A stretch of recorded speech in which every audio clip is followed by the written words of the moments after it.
What's going on, crew? Captain Joe here with Island Marine Charters down in Gulf Shores, Alabama. First off, I'd like to thank y'all for tuning into our channel here at Fish Pump TV on YouTube.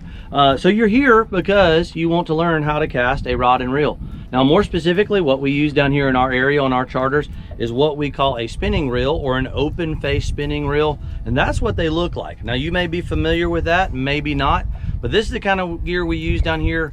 I can teach people that even if you've never cast one before, in fairly short order, we can have you casting. So I'm going to make this video for you folks, and maybe even you folks that use spinning reels regularly.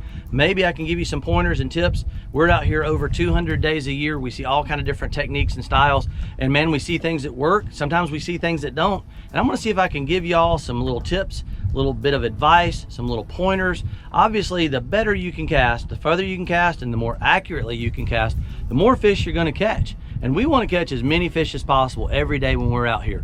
So this is typical of what we're going to be using. Now, this is a Penn Spin Fisher VI. That's a 2500 class, which is fairly light, but totally capable of landing most of our inshore species. We also have some bigger inshore rods and reels that we fish with, and we'll switch back and forth depending on what we're catching. Now, first thing we're going to talk about a little bit is our grip on this rod and reel. Now, I see all kind of variations on grips, but we've talked to the people that actually design these rods and reels, and generally speaking, I find for most people and the people that manufacture these things are going to recommend a 3-in-1 style grip. And when I say 3-in-1, we're going to have our 3 bigger fingers in front of the reel seat right there, and we're going to have the pinky finger left behind. Can y'all see that? So that's a 3-in-1 on the grip. That's going to give you a really nice firm grip. Now, a lot of people, I see variations on that, and they say, well, man, why do you want to do a 3-in-1 grip? It feels weird. You know, I'm not used to having the reel seat between my pinky finger. But if you look down here on what we call the trigger finger, that's going to be the finger that's going to hold the line when we're making our cast.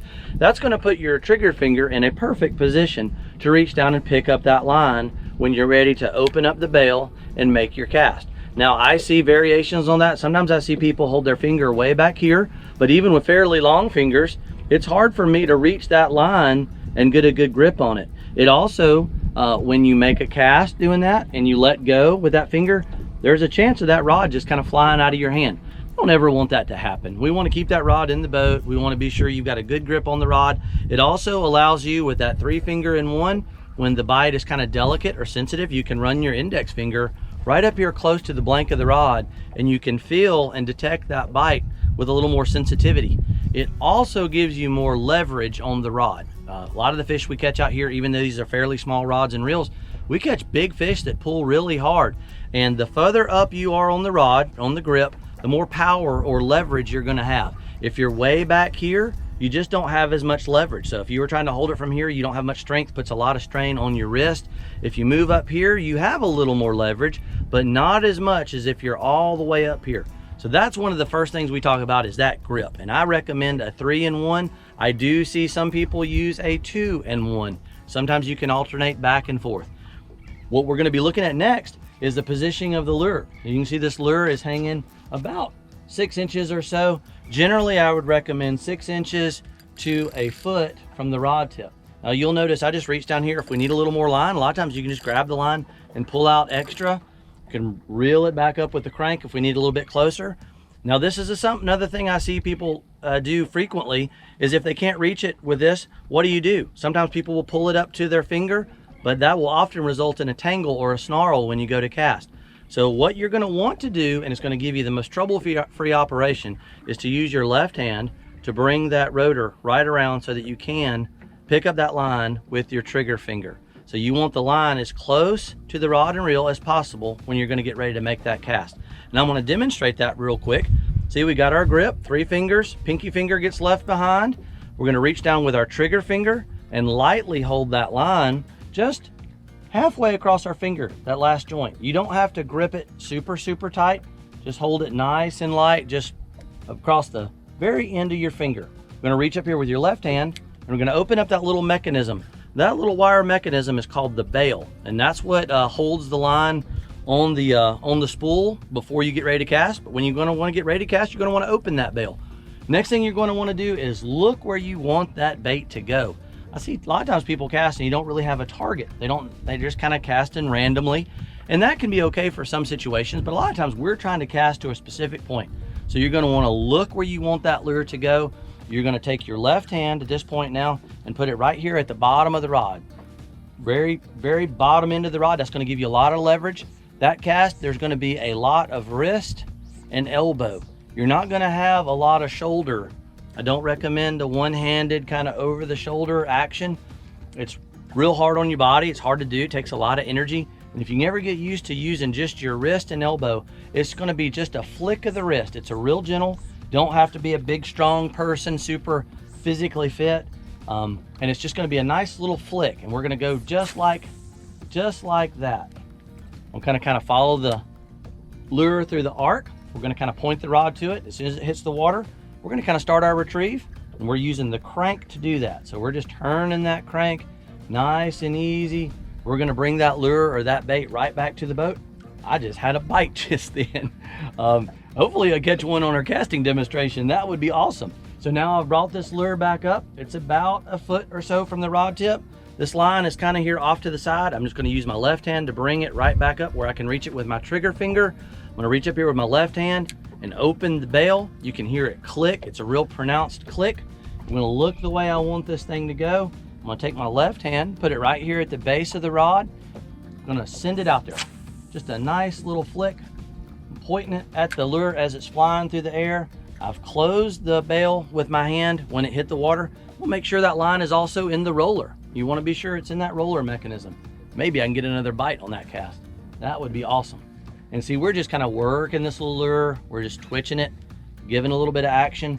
Now you also notice that my right hand stayed planted the whole time during that cast. You're never going to want to let go of the rod while you're casting. I've seen that happen sometimes. That's usually one of the ways the rod goes flying overboard. Don't ever want that to happen. We want to hang on to the rod the whole time. There again, I'm going to demonstrate once more. I'm going to bring this rotor around so you can reach it with your trigger finger. I'm going to hold it lightly, just kind of across the half end of our fingertip. Reach up here with your left hand and open the bail till it clicks. I'm going to look where we want this thing to go and just nice and smooth. It's all wrist and elbow. Going to hit the water. Reach up here, close the bail, make sure the line's in the roller. That will also, that little trick of closing the bail and making sure it's in the roller will really reduce little tangles and snarls. That's one of those things we see people struggle with a lot, especially on really windy days. And if you can do that, I can almost guarantee that by morning's end, even if you're not a fisherman or never cast one of these before, I can guarantee you I will have you casting proficiently, and that is exactly the methodology we're going to be using. That good grip, 3 fingers up front, 1 behind. We're going to make sure this line is where we can reach it with our trigger finger. If we can't reach it, we're just going to use our left hand to bring it up till we can. We're going to lightly hold that line across our fingertip. There's no need to grab it real deep within your finger.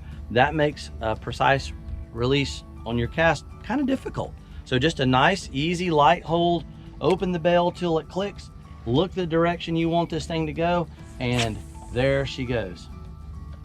Close that bail, put our hand on the crank, and start our retrieve. Now, obviously, there's some more advanced methods and techniques. There's different ways you can cast. Now, that was just a straight, what we call an overhead cast. I'm going to demonstrate a little sidearm cast real quick, and these are the 2 casts that we use, and I'll be wrapping up my casting demonstration. So we were doing the overhand cast, which is just right directly over your shoulder. Sometimes though, a T-top may be in the way, or there may be somebody behind you, and you can actually do what we call a sidearm cast. And you can kind of just go off to the side. Same deal though, when it hits the water, you're going to want to close that bail, start turning that crank and bringing that lure right back to you. I'm going to burn that in. Now, a lot of people may have learned, if they're right-handed, sometimes they want to hold the rod in their left hand and turn the crank with their right. But down here in saltwater, the fish we fight really, really hard. They pull for a really long time. You're going to want your dominant arm holding the rod. So if you're right-handed, you'd be holding the rod with your right hand. If you're left-handed, you'd be holding the rod with your left hand. And we've had a fish 2 years ago, the fight went 6 hours and 42 minutes. Now, that's not common, but it can happen. So that's why we always recommend too, holding that rod with your dominant hand. I want to demonstrate that sidearm cast one more time. I'm going to open the bail, look where we want it to go, and it's just a flick of the wrist and the elbow. She hits the water, close the bail, make sure she's in the roller. We're going to bring that line right back to us. Now this is all little simple techniques that we see on a daily basis, and if you'll implement some of these, I promise you that you will see more accurate cast, more distance in your cast, and more fish caught. So hopefully you guys and gals found this video helpful. I hope you did. If you enjoyed it, we always appreciate the likes and the thumbs up, and the subscriptions help too. The channel's brand new. We're trying to put some content out there, and doesn't cost you a dime to subscribe, and it certainly helps us out a little bit to help us do more of this kind of stuff, maybe teach y'all a thing or two. Once again here, y'all, Captain Joe with Island Marine Charters down in Gulf Shores, Alabama, and we sincerely want to thank y'all for tuning in, and we will be catching y'all next time.